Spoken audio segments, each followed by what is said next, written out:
All right, we are in business. What is going on, everybody? This is Jan Sports, aka Mr. Jan 716, back here again with another live stream. What is going on with everybody? I see Kate in the building. Dragon, what's going on, dog? Jordan, what is happening with you guys? How are you guys doing today? Lovely Thursday. Lot of stuff going around the sports world. Again, we're starting to do these live shows now, so if you guys want to talk to me about anything, definitely hit the link if you guys want to join in. A lot of stuff again going on in the sports world. Atlanta Hawks defeating the Milwaukee Bucks last night. A lot of you guys called that, so definitely hit it. Let's talk about it. Let's talk about some sports. Talk about anything. Let's get it. What's up, Jordan? Hey, Space Boys, what's up, my man? Nothing much, dog. Nothing much. How are you, man? It's great. It's all good. What'd you think about last night's game?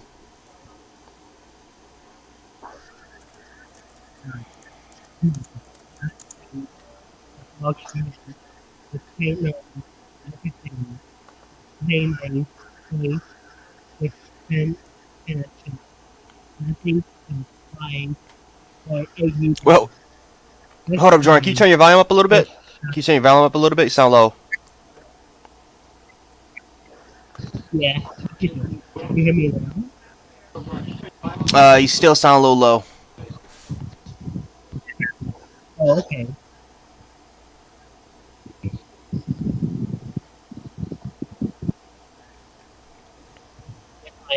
How about now? You hear me now? Yeah, a little better. A little bit better. Yeah, hi. That's great. Yeah, that game is so good. And I think Payton will create for try to get this team to the finals this year, though. If he plays like that again, I might say so. And I think this guy could be a good star this season. I will say this, dog. I was extremely surprised that the Milwaukee Bucks got out rebounded by the Hawks. I was extremely surprised by that. I mean, you're talking about the Milwaukee Bucks again, very athletic, tall, lengthy type of team, and they got out rebounded. I mean, Clint Capella damn near out rebounded Giannis, Middleton. Lopez only had I think Lopez had 4 rebounds the entire game. They couldn't have any offensive rebounds, any defensive rebounds. They got pretty much got a rebounded there. The Bucks also didn't shoot well from the 3. The Bucks shot less than 25% for the 3. So, when you're losing what's supposed to be the supposed strength of your team, then you're not shooting well from the perimeter. And then you're not even taking advantage of the turnovers, which the Hawks had 16 turnovers that entire game. And again, when you're a visiting team on the road, you can't have that many turnovers, especially when you're on the road. And the Bucks just really couldn't capitalize it. So yeah, you can make an argument that the Bucks probably should have won that game. But the biggest story I would definitely say was, number one, I would definitely say was, of course, the Bucks getting out rebounded, and then number 2, Chris Middleton didn't show up. He didn't show up. It was 6 for 23 from the field. He did not have a good game. Yeah, he did not have a good day today, and I think he just needs to do some work to be better for next game, on game 2, so that way he can get his things up again for his team to be good. And maybe by bringing some intensity to the team without getting tired, too. Yeah, it's just I don't know. It's like in late game situations Do you feel like Middleton doesn't trust Giannis with the ball? 'Cause it seems to be like some type of like something's missing in those in those clutch moments, those clutch situations. Like something seemed off about them in those last 2 to 3 minutes. No, I don't think so. I Yeah. think Middleton is Nike and Cooper too because Hmm. of his leadership and his goals in the basket. And that during side and Cooper is such a shame. So I think Middleton is so he friends with and Cooper. Gotcha, gotcha. Well, Katie, what's going on, dog? What's going on, bro? Nothing much. I didn't get to watch the game last night, so I don't know what's really going on with that. That's fine, dog. You can talk to me again. You can talk to me about anything, dog. What's on your mind? Did you hear about the whole like alternate like helmets and whatnot for the NFL? Yes, I did. I'm very. First of all, that's a dumb rule that the NFL placed that you couldn't really that they had to really approve what type of uniforms or helmets to wear and stuff like that. I always thought it was kind of a dumb rule, a dumb rule, dumb asterisk. So I'm glad that we can find. I mean, I miss the New England Patriots alternate combinations. I miss Tennessee Titans with that Houston Oilers uniform. I miss the Buffalo Bills with their '90s alternate look. I'm happy about that rule, man. Yeah, same. I think it opens it up to more like I guess like the NBA, how they do like the little like I guess like city jerseys and whatnot. They could start doing that with like football teams and whatnot.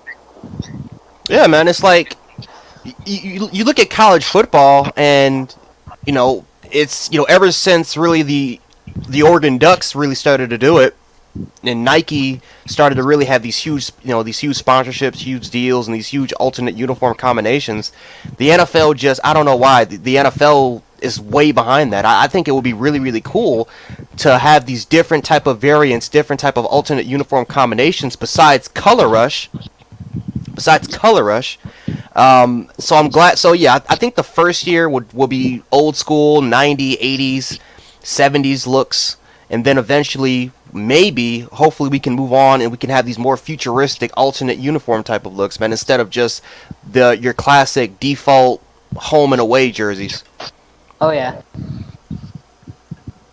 I'm really So excited to see the Tennessee Titans one with the Houston Oilers. yeah, I love that. I love their Houston Oilers uniform combination. I remember I used to watch Chris Johnson when he had that 2K, he had that 2,000-yard season, dude. I think it was the Patriots game. It was the Titans versus the Patriots game in that snow weather, and they had that Houston Oilers alternate combination. That was awesome. That was dope. So yeah, I'm excited, man. I'm excited to I'm really really excited, and I'll just say this too, Caden. The NFL has kind of lost spunk. That's why I've always loved college, because college, even though we all know the NFL is better playing style wise, we all know it's faster, it's a better game. College is just there's less restriction in the game. Like players can pretty much wear what the hell they can wear whatever the hell they want to wear, besides maybe the visor. You have the traditional type of aspects to it, and then you have game day. NFL doesn't really have those exciting aspects to it, so I think that this is a obvious move. I'm not even gonna say it's a smart move. This is an obvious move by the NFL to allow some freedom for these players and these teams. Oh yeah, for sure.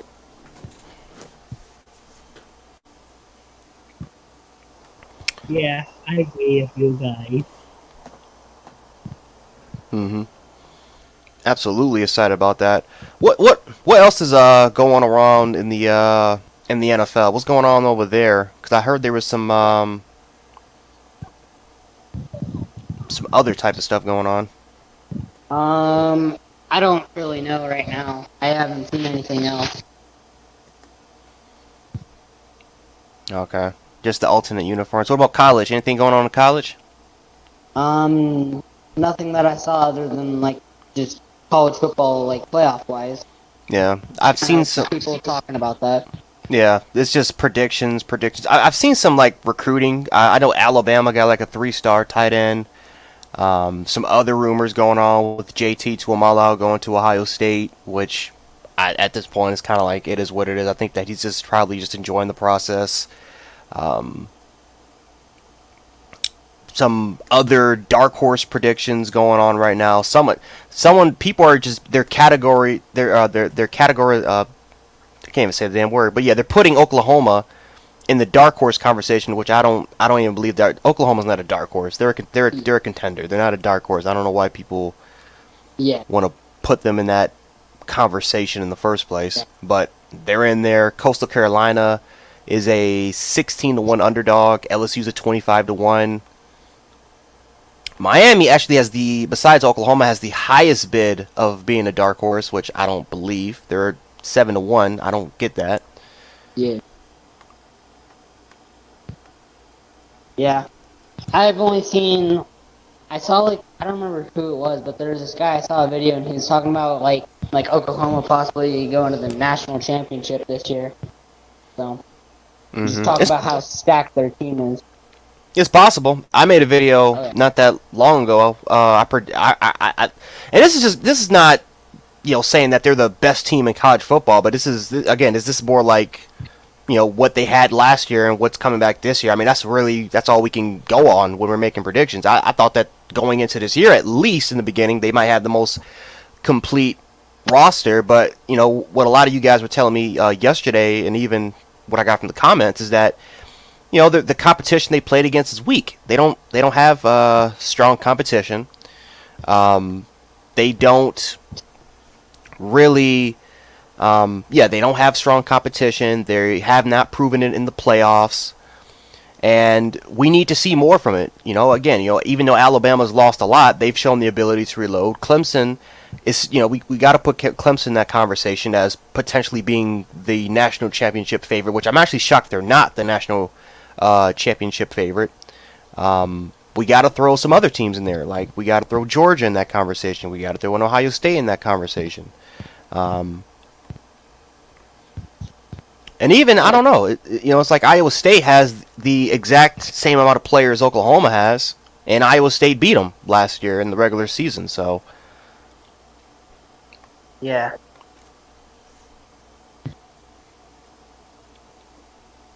College has more to play for, and the end goal is to make it to the NFL. What's there to do in the NFL? That's a good point. It's a good point, Kev. A lot of these college players, they have a lot to play for. They have a lot to play for, and that's to try to make it to the NFL. So it's a lot more motivating. So that's why I definitely would. I agree. I think that's what makes the games, I think, a little bit more exciting, way more to tune in for. I think the crappy part about it is that it's predictable at the same time, which I guess at the same time would make college football great, because when something that you predict, when you think that Alabama's going to smash somebody by 100 points, all of a sudden they get upset by a team like Ole Miss or Arkansas or whatever. It just makes it makes headlines for not about a week. It makes headlines for about a couple weeks. And the hardcore college football fans will talk about that for years. Unlike the NFL, where you lose that lack and luster, but at the same time, you get exciting. You get exciting gameplay. Not to make it sound like Madden, but you get exciting gameplay. You know what you're going to get as far as the pace, and these are professional athletes. So I agree with that. Kev. Would you rather have like an even playing field, or like how it is now in college? I would rather have an even playing field. I'm that type of person that I don't like watching games. I don't like watching blowouts. Like, even as a Bama fan, it's boring. It's like the first 3 to 4 games, you know exactly what's about to happen. The first game is about to be against an opponent that, could potentially challenge Alabama, but but then all of a sudden Alabama blows them out, and then the first 2-3 games, it's FCS schools, or it's schools that you've never even heard of before. And then they blow them out, and then it's not. You gotta wait until like the 5th or the 6th or the 7th game before you actually have a competitive game.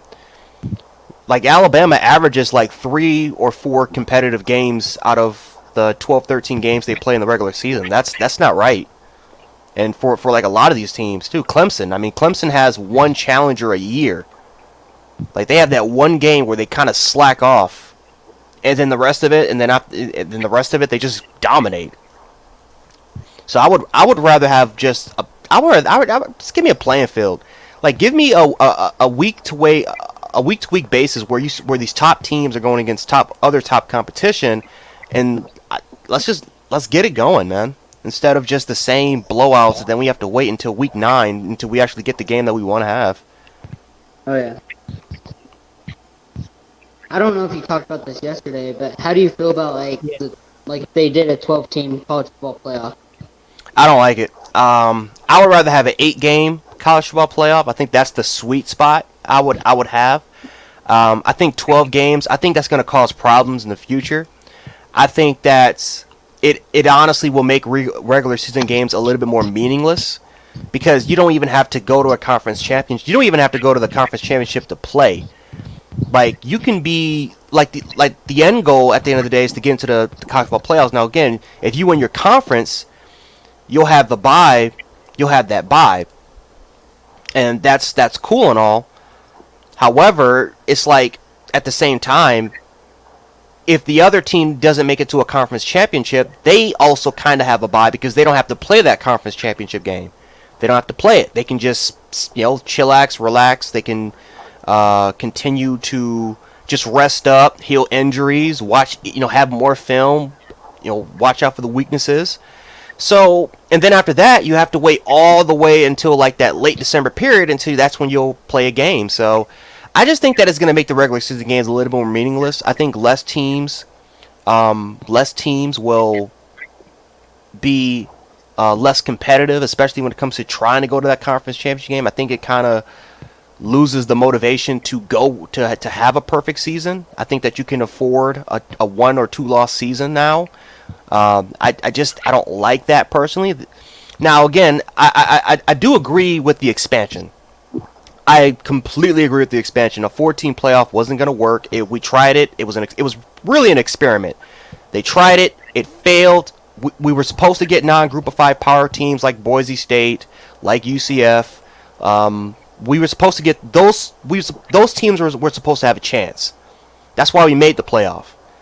Nothing has happened since 2014. And matter of fact, when we do have the 2 or 3 undefeated teams, they didn't have a shot. They didn't have a chance. The highest seed was a 12th seed in UCF when they were undefeated. So I do agree with the expansion. I just think that 12 is a little bit too much because I wouldn't be surprised at all if one year we have 4 or 5 teams from the SEC that are in the expansion, where that's pretty ridiculous. So I think 8 is the perfect sweet spot.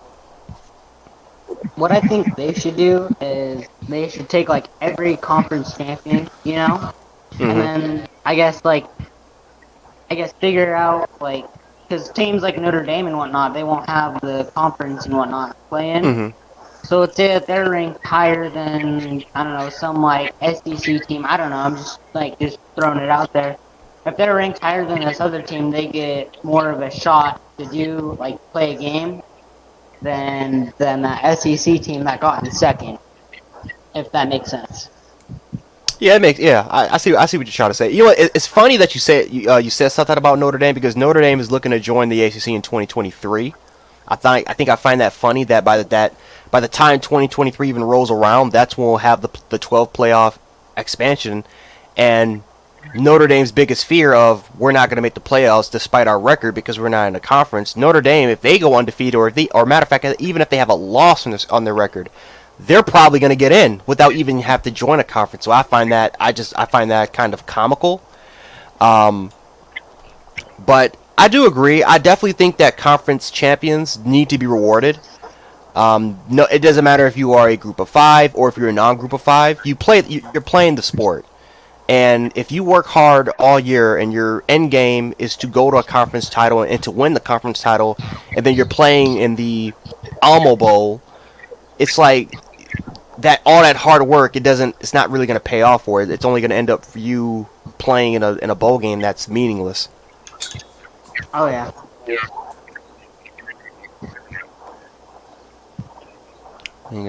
What's up, Vagues? How you doing today? But yeah, it's just I'm very curious with the 12-team expansion. What about the independents like BYU, Army? Of course, there's 3 now. If Notre Dame gets into the if they join the ACC in 2023, it's like what's going to happen to those teams, right? What's going to happen to the Sun Belt Conference if you have you have a scenario where Louisiana Lafayette and Coastal Carolina are both top 25, top 15 schools, like we kind of saw last year for those two teams. Like, what's going to happen with those teams? Is the champion going to get in, or is it going to be Power 5 automatically going to get in, and then your at-large bids? Or of course, that 1 or 2. Probably going to be 1. I don't think they're going to allow 2. They barely can allow 1. So I think that they'll probably just do 1 non-AQ team, and then the rest of it will be at large bids. It's like, what's going to happen to the independents? What's going to happen to the Sun Belt, the Mountain West Conference? What's going to happen to the... What about them? Are you leaving them out? Because they're not in the FCS level. They're in the FBS level. We need as college football needs to start rewarding schools that are in the FBS level instead of the FCS level, man. Oh yeah, I'm gonna have to go here real soon because my phone's about to die. But like for like the independent guys, what if like I was also thinking about this too. If like you're one of the guys behind in like the conference, like a second place team, but you're right there. If you like depending on what teams you play, like the better team you play, like the better of a chance you have to get in the playoff, I guess. Yeah. Matter of fact, I wouldn't be surprised at all, like how we're seeing with the NBA with the play-in. I wouldn't be surprised at all if we potentially get a play-in for the college football level to get into the college football playoffs. I honestly would not mind if instead of the teams that don't make it to a conference championship, if they have like some type of system where there's a play-in for, there's a play-in where if you win these games, or if you win this or whatever matchup you're having, you win that game, you're in. I wouldn't. That's something I wouldn't be surprised about. Oh yeah. I wouldn't be surprised at all, bro. But Kaden, man, thank you so much for stopping by the stream. I know you say you had to go because your phone's dying.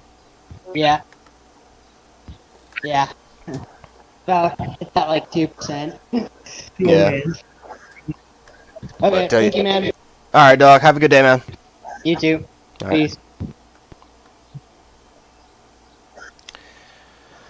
Alrighty. Okay, guys. Yep. Thank you so much for stopping by the stream. We're going to continue for just a little bit longer.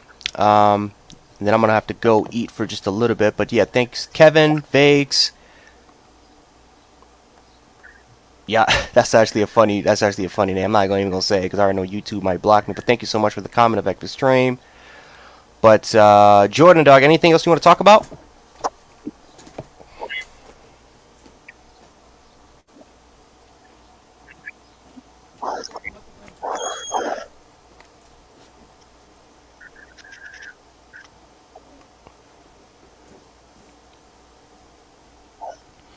All right. Okay, I think Jordan's going to be back. Oh, there he is. Yeah. Okay. That makes sense.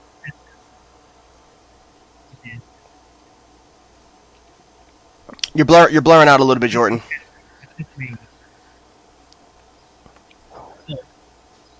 Okay, now. Yeah, you're like going in and out right now.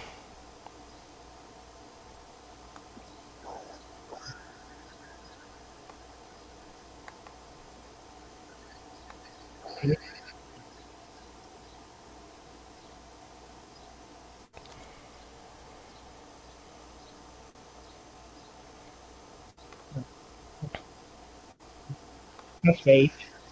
Good for you.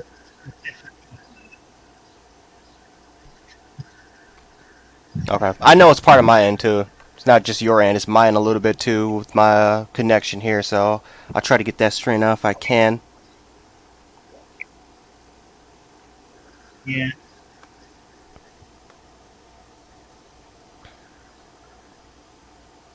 Click on that. Still blurry. It's like you're clear. I can see you. You're clear, but the audio is just. It's not the audio's not coming in. Let me see if I can actually fix that.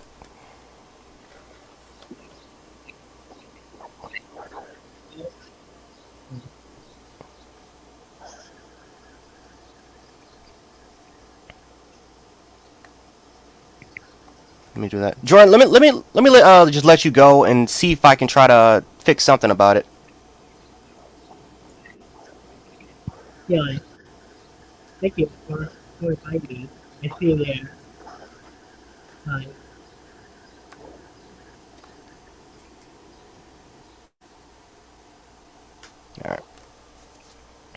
All right. You don't think it's my end? Yeah. Just connection. I mean, stuff happens. Could just be connection and stuff like that. But I will probably, if anybody else doesn't want to stop by the stream real quick, I'll probably just do a little wrap up, and then I'll just probably just settle down and eat. But I just want to do a quick live stream talking to you guys. Just want to see what you guys are on your mind. You know what was happening. Again, you guys can talk to me about anything, stuff like that. We'll probably do these live streams every day, man. I'm really starting to like this. I finally figured out how to do the live stream call-in, so I'm very happy about doing this. I think this is a really good, cool thing. Obviously, it's slow right now, but I think tomorrow what I'll be doing is that I'm probably going to doing a pregame and postgame show of the basketball games, just to interact with more fans. But so far, what I've been doing the last couple of days, guys, I've just been doing a lot of couple of live streams, live Q&As. Just want to catch up to you guys because I know I haven't live streamed in a minute. But let me get my boy Vagues. What's up, Vagues? How you doing, dog? What's up, baby? How you doing? All right. I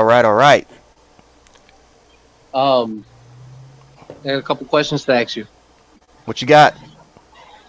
Who's your favorite UFC fighter? Favorite UFC fighter? Favorite UFC fighter of all time is probably going to have to go to Rampage Jackson. I love watching Rampage. I'll just throw this in too. My favorite all-time MMA fighter is Fedor Emelianenko. He's my favorite all-time MMA fighter. Really wish he could join, but yeah, I love Rampage growing up. That's a good choice. That's a really good choice, man. I'd have to go with I love Chuck Liddell, man. Chuck Liddell. Yeah, Iceman? Man. He used to be my dude. Yes. Plus, he's from the D, so. Mm-hmm. Oh, he's from Detroit? Yeah, I believe so. I'm pretty sure he is. Oh, I didn't know that. Yeah, but he was one of my favorites watching back then. Another one. Who do you think is going to win the fight between McGregor and Poirier? Poirier. You think so? Poirier's a better stand. I mean, Poirier's a better stand-up fighter. I think he's if Poirier gets McGregor to the ground, Poirier's winning that fight because he's a black belt in jiu-jitsu. He has better wrestling. McGregor, we haven't seen any improvements in his ground game. We haven't seen his jiu-jitsu, and he has not shown the ability to fight off his back. Maybe besides the Chad Mendes fight, but that was because Chad Mendes had 2 weeks to prepare.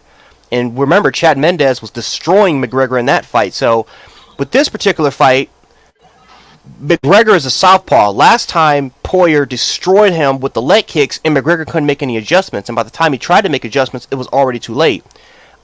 You can't switch up your stance, and especially when that's your dominant stance.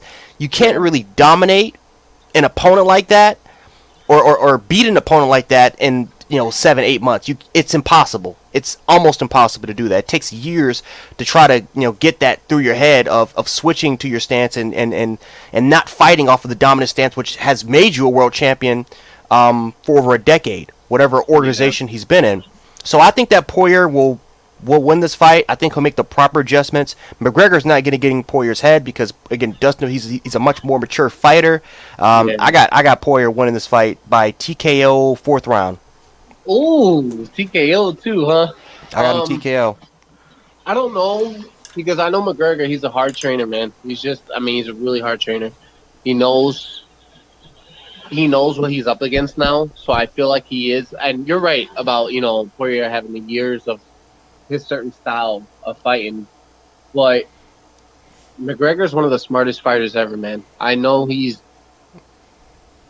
not gonna get in his mind, but I feel like he's not gonna let those legs, those kicks get to him this time. He's gonna be more prepared for him, which could actually mess McGregor up at the end, because it was just like Masvidal against Usman. Masvidal was expecting to wrestle and didn't know this guy was just gonna beam him down. Mm-hmm. So I mean, like I said, it can go either way. I'm hoping for McGregor, even though I like Poirier. He's come a long way. He showed, I just hate how cocky he is. I hate that. I hate him more than anything. He has a right to be, but overall, as a person, I don't like Poirier. I'm hoping for McGregor, but if Poirier wins, that's cool. I'm gonna be okay with it. It's like, all right, he did his thing. He showed his improvement. He's been training hard. I respect that 100%. I want McGregor to win because I think it's good for the sport. I think when McGregor wins and when he shines, everyone is focused on MMA. Now McGregor doesn't need it because he made $100 million in 3 months by selling a huge percentage of his whiskey business. So he's fine. But It's true. He's had one win in 3 years, and that was against aging Donald Cerrone, who's done. Donald Cerrone's at the tail end of his career now, and he's fighting in other organizations now. So it's kind of like, Dustin Poirier. He's about that. He's the number one ranked lightweight in the world, and if it wasn't for the McGregor fight, he would have been fighting for the title and probably would have won the UFC championship. Even though we all know Khabib is the GOAT of that lightweight division, but again, I give it to McGregor because we question his motivation. We question what type of person, what type of fighter he was going to be if he decides to come back, and he wants to avenge his loss. He wants to get that stain erased from his legacy. But I think Dustin Poirier wants that too. He's motivated because, remember, Poirier got knocked out the first time he fought McGregor. He got knocked out at 145, and he avenged that with his own knockout. So now it's kind of like you got two guys that are extremely motivated to fight. McGregor, like you said, he's a master when it comes to making adjustments and really just picking out fighters, especially in the stand-up game. He knows how to pick his punches. If he's a very patient, amazing counterpuncher that fights at southpaw. Yeah. But Poirier is a better all-around fighter. He's a better all-around fighter that can beat you in so many different areas. But his biggest strength is the stand-up game. And again, we've seen Poirier go through 5 rounds. We've seen Conor McGregor go through 5 rounds one time, and that was against Nate Diaz. And we all know McGregor was gassed out those last couple rounds against Nate Diaz. So that's another question, honestly, going into this fight is, can McGregor, what's the gas tank? Can he go through all 5 rounds? Of course, he's not. I don't think he's going to win every round. But what is he going to be like in deep waters? You got destroyed by Nate Diaz those last couple rounds, and Nate Diaz is a solid fighter, but he's not an elite fighter. He's just a fun, he's a fun fighter to watch. Yeah, but and Poirier, we've seen him go through deep waters against Max Holloway. We've seen him destroy Justin Gaethje. We've seen him. He's been doing it his entire career of going through those 5-round fights. So that there's just too many questions I have, honestly, for McGregor, man. To kind of make me. No, go on. Say. No, I was gonna say I understand that. There's too many questions about McGregor and how he's doing things now because he's just, he's already set. He's already set for life. He has the money, he has the fame, he has everything pretty much. And Dustin, I don't think he's there on the fame yet. He's a great fighter. Everybody likes him. A lot of people like him, but I just think that if he loses this, he's going to be really, really, really. It's gonna hurt him mentally more than physically. Honestly, I agree. If he loses. I agree. I completely Dustin needs this. Like he could have said no to this fight and he could have fought for the title against Charles Oliveira. Really? He could have. He could have. But he wanted this McGregor fight. Number one, because it's a big payday. Like, why would you deny $4 or $5 million of your bank, going into your bank account, compared to when you're fighting for like $300,000, $400,000 against Charles Oliveira for the championship? Yeah. So it's a money fight, and at the same, but I completely agree with you. If he loses this fight, this is gonna stain his legacy. It's gonna Yeah. stain his legacy. It's gonna stain his mentality. Now, I don't think it's gonna affect him off fighting because this dude is phenomenal. He is. Yeah. He lives in Lafayette, Louisiana. The dude is amazing when it comes to charity work and stuff like that. But Yeah. when you're talking about a person that's trying to become one of the best fighters, and that's that close to getting UFC gold, it's gonna be a huge setback if you lose to McGregor. Absolutely. Yeah, I agree 100%. I'm hoping for a great fight. I'm not gonna put no bets in. I'm just hoping McGregor wins, like I said. But Poirier wins, then I give him all respect. Yeah. One more thing, Amanda Nunes. Who's on the line for her, bro? Like honestly, I have no idea. she's just Well, no, I'll take that back. There's one fighter, and it's the obvious. It's Valentina Shevchenko. That's the only female athlete. Well, maybe Cyborg. I wanted to see if Cyborg remember. She's in Bellator, but Yeah. Valentina Shevchenko is the only fighter that can beat Amanda Nunes, and you can make an argument both times that Valentina beat her. But Valentina, she's doing her own thing. She's trying to cement her own legacy in the flyweight division. Amanda Nunes, again, she doesn't. It's to the point where she's fighting fighters that she's already destroyed 2 or 3 times. There's no competition for her besides Shevchenko, and again, she's beaten Shevchenko twice. So honestly, it's like that. That's why I make the argument that she is not just the greatest female pound for pound fighter. You can make an argument she is the GOAT of all GOATs, because even though Khabib is 29-0, he's beaten 6 legitimate top ranked fighters. John Jones has beaten 12 or 13 legitimate top fighters, but he's had the steroids or the pictograms on his resume. Stipe Miocic, Stipe Miocic is probably the GOAT of all heavyweights, and Fedor Emelianenko and Pride and some other organizations, but it's kind of Amanda Nunes, like what she's doing right now. She is cleaning out her division not just once, but she's doing it 3 times, and they had to create a new division for Cyborg, and then Amanda Nunes wiped her out, the supposed GOAT of all time. Which I would agree with. She's the GOAT before Amanda or Ronda Rousey. absolutely.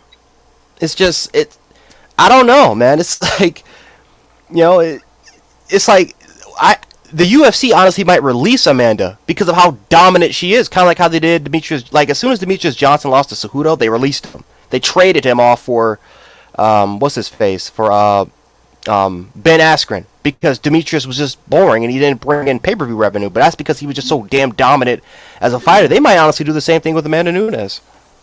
They might. I mean, I think that Amanda Nunes has great striking ability. She's a good striker. She's a good fighter. Period. I think if somebody that's really good ground for ground, just on that wrestling level, and gets her down to that level, if they can possibly get her down to that level, she'll have a hard time. Mm-hmm. Because I don't think she's a wrestler. Like I said, she's a striker. She, Ronda tried taking her down. She couldn't do it. Nunes knew how to not go to the ground against her. Who's the other fighter she fought? Holly. Yeah, she. That was another one who I thought was going to take her down and get her down, and might have a chance to get Amanda to either tap out or just keep her on the ground the whole time. But Amanda proves that part where she can just overpower him and not let him take her down. Like she's a big girl, man. She's 185 without cutting weight. She's bigger than Dragon, dude. Like that's just. yeah, you're right. Yeah, that's just crazy. She's a big girl. I want to see somebody who can compete with her and go like 5 rounds or whatever with her. I want to see that. I don't think I'm gonna see it, but hopefully we get something in the future to go to that. But I had one more question for you. Go ahead. Tyson Fury and Dante. I'm taking Tyson. Yeah. I want Deontay to win so badly because the whole crap with Tyson Fury with the boxing with the glove situations, which again it was shown on film. The dude that was cheating. Now it was cheating, and then he destroyed his eardrum with that glove. But Tyson Fury, from a boxing standpoint, is the far superior boxer. Deontay Wilder can put people to sleep in a punch, but he doesn't have the technical prowess or the technical ability to beat Tyson Fury. He just doesn't. And again, it's kind of the same thing with McGregor. I don't think I don't think 5 or 6 months or even a year is going to really change anything for that.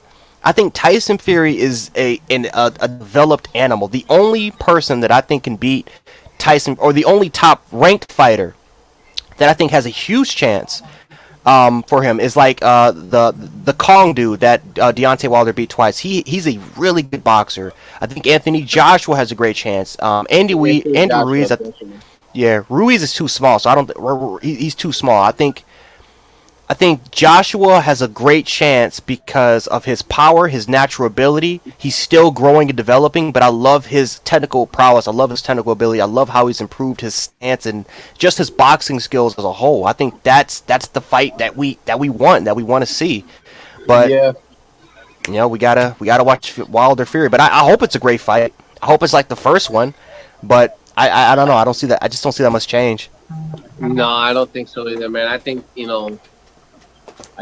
Tyson's gonna take that all day, man. But I think that What's he up, James? What's going on, Jay? What's going on, JT Dog? How you doing? We going in? No, I was just gonna say, Tyson has to go. I was trying to think of my other question, but I think that's it for now, man. I actually gotta get back to this work, so I'm gonna do that. It was good talking to you, man. I appreciate All right, dog. you having me here. I'll hit you up later or something, bro. All right, man. Yeah, thank you so much for stopping by the stream. No problem, brother. All right.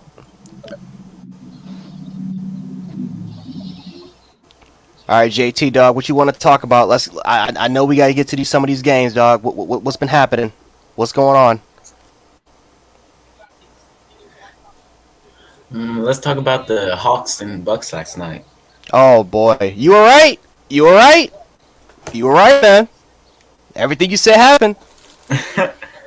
I told you they were gonna. I know. I told you they was gonna steal game one, or steal one of those games in Milwaukee. Yep.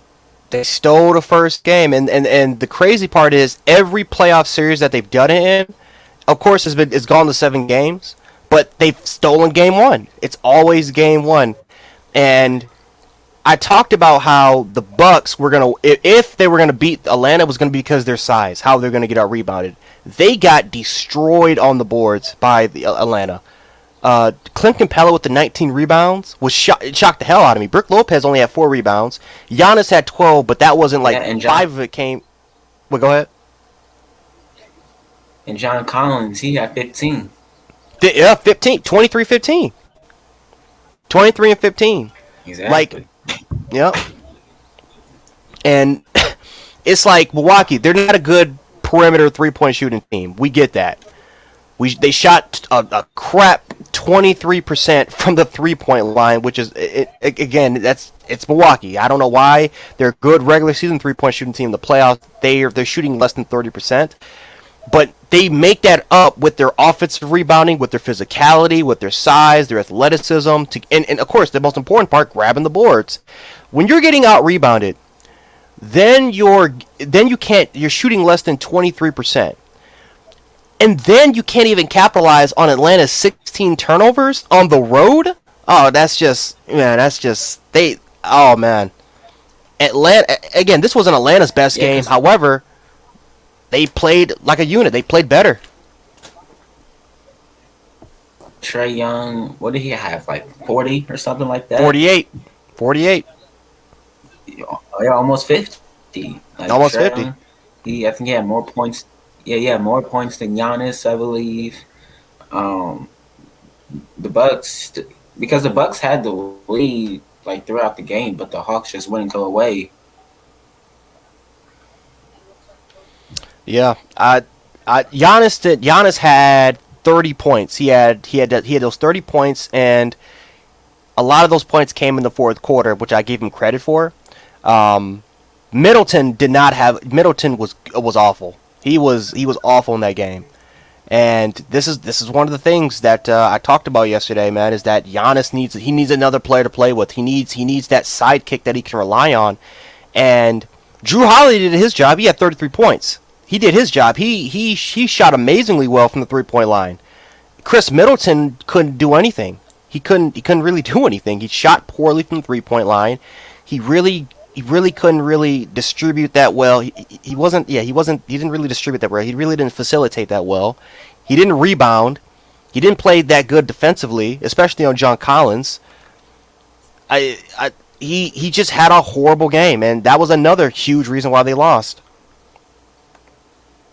Yeah, Chris Middleton, he's not like a number 2 option. He's more like a number 3 option. He can go off one game, but then he's on and off. He's inconsistent. He can't do it like every game in a row. Mm-hmm.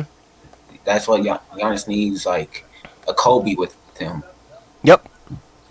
He needs another star to rely on. I will give Atlanta credit. Because I thought that Milwaukee was the deeper team. There's always someone stepping up for Atlanta. There's always someone stepping up for them. And again, they don't have a Chris Middleton. They don't have another one of those players. But there's always somebody stepping up for their team. I think that's a huge credit to their coach and the system that they're in, because it's not like Luka Doncic with the Mavericks when it's reliant upon Luka Doncic to have a good game. Like if he doesn't have a good game, the Mavericks are most likely losing that game, because again the system is revolved around him. The system for Atlanta it's everybody. It's five personnel basketball. Everybody has to get involved. Everyone has to spread the love, and that's great because again Trae Young can have a bad game, but the system is designed for these other players to exceed. And again, Milwaukee's system is. It's physical. It relies upon physicality, but pacing. And when Milwaukee got exposed, that they just couldn't handle the interior, the inside of Clint Capella and John Collins. No, they couldn't. Clint Capella dominated Brook Lopez. Destroyed him. And again, Brook is not. He's not the best rebounder in the world. He's not the best guy, but at 7 feet, 270 pounds, you got to do something. Like Clint Capella just boxed him out.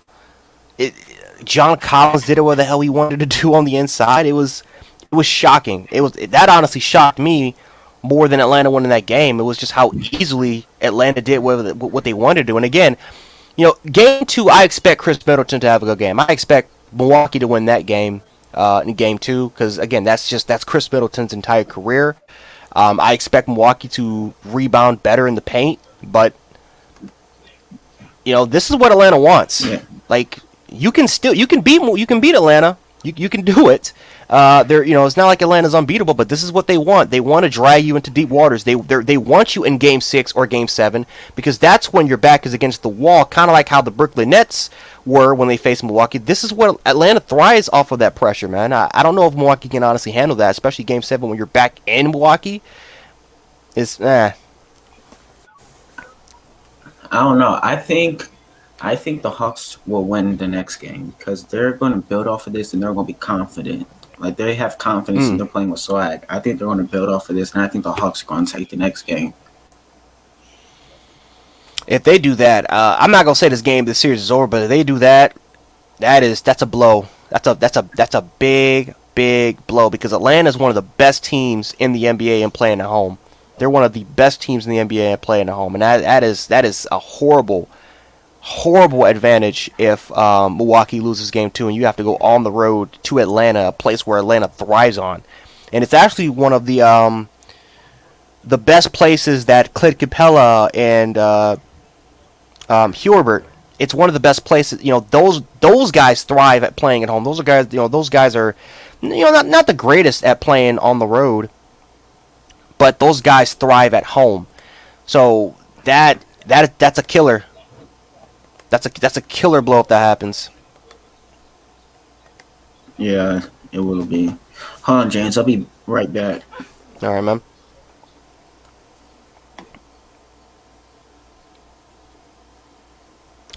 Okay, so I'll just say this until JT comes back. So if any of you guys are watching the past broadcast, and if you're at this particular point, yeah, we're gonna continue doing these live streams. I don't know. I gotta set up a schedule for that, so definitely bear witness with me when it comes to that. But yeah, I'm gonna definitely set up a schedule for this. The next live stream I'm going to be doing, guys, it will be a pregame, and I'll also do a postgame reaction. So again, these live Q&As right now, just for my community as a whole, just so that we can kind of interact, so I can catch up. Because again, I haven't really done those consistent live streams. I haven't really done it since the draft, and I remember the first time I was doing these live streams, which was in January. Huge success. We had over 2 or 3K per day. It was amazing. And again, that was just talking about the pregame. And again, a lot of you guys subscribe from those live streams. So once this live stream is particularly over, and then we can focus on pregame and postgame live streams of just regular basketball games. We can start having more discussions about more college football, NFL teams, because I know, again, we're getting to the heat of that. Fall camp for both those will be coming up. So I'm excited. I'm excited about this, man. Like I said, want to thank you guys so much for everything that you guys have done for me lately. We're almost at 2K, too. I have not talked about that. We're almost at 2K when it comes to our subscriber count. My goal by the end of this year, guys, is to definitely probably hit 5K by the end of the year, if not even more than that. Definitely I have a goal. I have a plan for this channel and for this entire community to be one of the best. And again, your feedback is greatly appreciated. So yeah, thank you guys all so much for that. But yeah, like I said, guys, super excited for the future of these live streams. Can't wait for it. And again, tomorrow we're going to be doing a pregame, postgame live stream, so that we can have other fans from the Bucks, or not from the Bucks, from the Hawks, or from the Suns, or from the Clippers, especially my Clippers. Any of those other fans, we can have more interactions with them, so that they could potentially, stay here permanently and join on for our community. But yeah, once again, thank you, Caden, thank you, Dragon, thank you, Jordan. Thank you, Dragon. Thank you, Kevin. E. Thank you guys so much for visiting these live streams recently. It definitely helps. Also, whether if you guys are here, whether if you guys are just rewatching this, hit the like button. Definitely hit the like button. Share this live stream. Also share some of my other past videos, including the shorts. The shorts have actually done really well. I never really expected the shorts to really take off, especially when it comes to those 60-second TikToks. But yeah, definitely share those. Social medias, definitely check those out. But yeah, my boy JT is back. All right, so JT, what else do we want to talk about? How do you feel about the new college football video game coming out? I love it. I think it's great news. Now, I will say this. I'm very curious of who is going to be on that development team. Because if it's EA, if it's the classic EA Madden team, and they're just splitting that up and they're putting those developers into NCAA, then I'm worried. Because I don't like Madden. I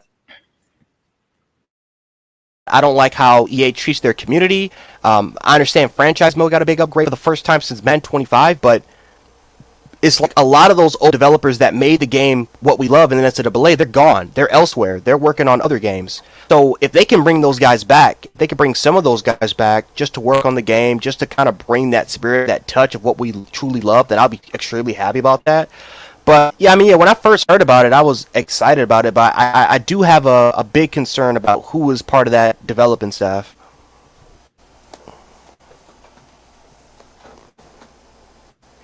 Are you Xbox or PlayStation? I'm a PlayStation dude, but I might get an Xbox.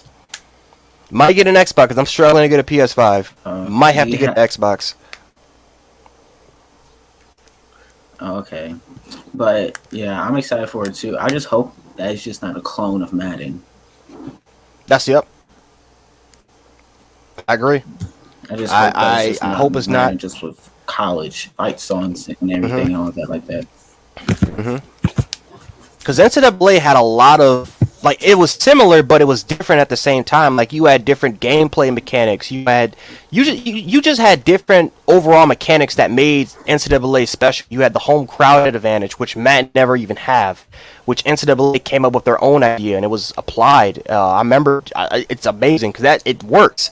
Like when you have that home game and you have the home crowd advantage, and when the opposing player is trying to make an audible call, and all of a sudden the screen is shaking and stuff like that, and it's messing up everything. That was special. Dynasty mode was incredible. The team builder was awesome. The type of recruiting and the coaching aspects were awesome, and it's like NCAA was better than Madden. In my opinion, every single time, every single year, man. So I agree, man. I hope we don't get just a replicate, copy and paste type of stuff just with college stadiums and mascots and stuff like that. Because I won't buy it if that happens. Yeah. What was I gonna say? Who you think? What kind of cover you think is gonna come out? You think it's just gonna be a custom cover for the first one, or you think they'll have a player on it? I think they're gonna have a player. I would love to have kind of like an anniversary cover where you just have a lot of the top college players that were missing from NCAA 15 onwards. I would have those top players just all on the cover, just to kind of like cover the bases. But if they do want to just go with the traditional, past Heisman Trophy winner or whoever were in their eyes were the best player that year and just have him on the cover, I wouldn't mind it. I also wouldn't mind it if they have like a legend cover, like if Barry Sanders, if they have like an Oklahoma State Barry Sanders or Thurman Thomas edition, and maybe a Herschel Walker from Georgia as your cover, or Bo Jackson. I wouldn't mind that. Yeah, that would be cool. Mm-hmm. Cause I don't think the game will do. I don't think it'll like outsell Madden because NCAA never outsold Madden. But but I think it'll like create competition within the company and it will force Madden to get good. And because if the first it's gonna one put is pressure. good and everyone buys it, then it's gonna force Madden to be good. Yeah. It's gonna put pressure because even though 2K didn't have his license because EA bought the license agreement, and then of course 2K kind of had to, they made like 2 or 3 more 2Ks. They couldn't really compete with Madden, so they had to shut it down. You still had NCAA that was still a competitor because those games were as good, if not better. Never outsold Madden, but it created pressure to saying NCAA came out in July. We played this game. This is our field of football. Now we have Madden coming out in August. If Madden doesn't do good, I'm going back to NCAA. Or if I see a review from IGN, or if I see some other gamer reviews and they don't like Madden, I'll just stick with NCAA. So yeah, it's going to create pressure. It's going to create competition for at least some of these guys to kind of step up their game. That's what they've been missing since NCAA 13. And ever since NCAA 14, ever since NCAA 14 came out, ever since NCAA was canceled, Madden, we've had the worst Maddens we've ever had. Madden 16, 17, 18, 19, 20, 21, and now probably with 22. I don't even think this is going to be a good Madden. So we've had like 6 or 7 really bad Maddens. Notice that no NCAA games. So there's no competition there. Yeah, Madden just has been the same game every single year. Mm-hmm. Every single year. No type of improvement. Ultimate Team's a cash cow.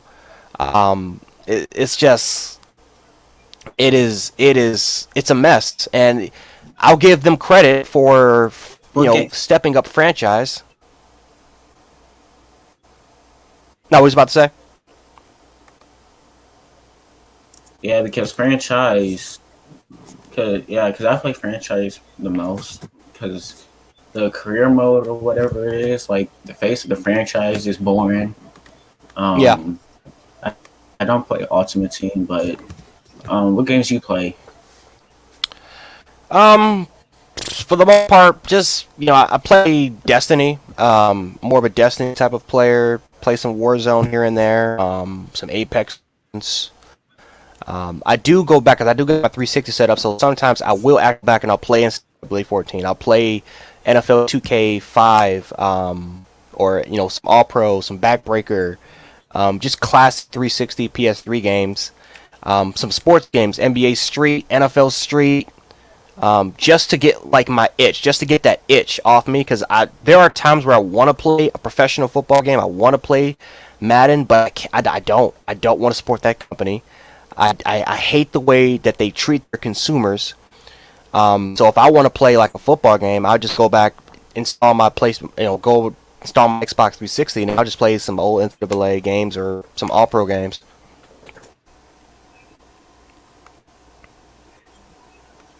Yeah, because I got rid of my Xbox 360 like a couple of years ago.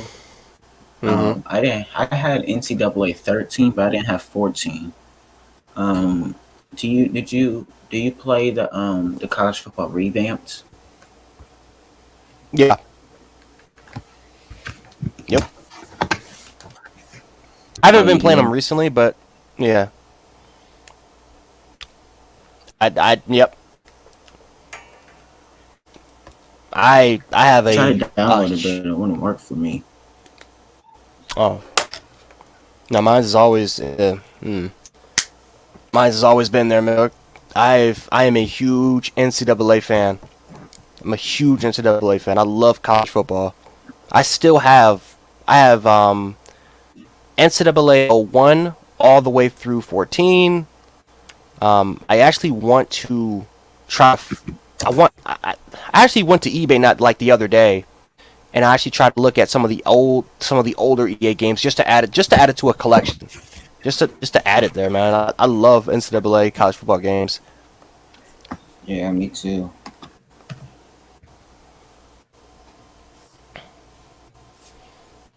I love that stuff, dog. But JT, dog, I'm about to hop out of here, get myself something to eat. But appreciate you, dog, for stopping by the live. Definitely appreciate that, dog. I'll be streaming tomorrow, so definitely stop by, dog. All right, thanks for having me, bro. Yep, no problem, man, dog. Have a good night.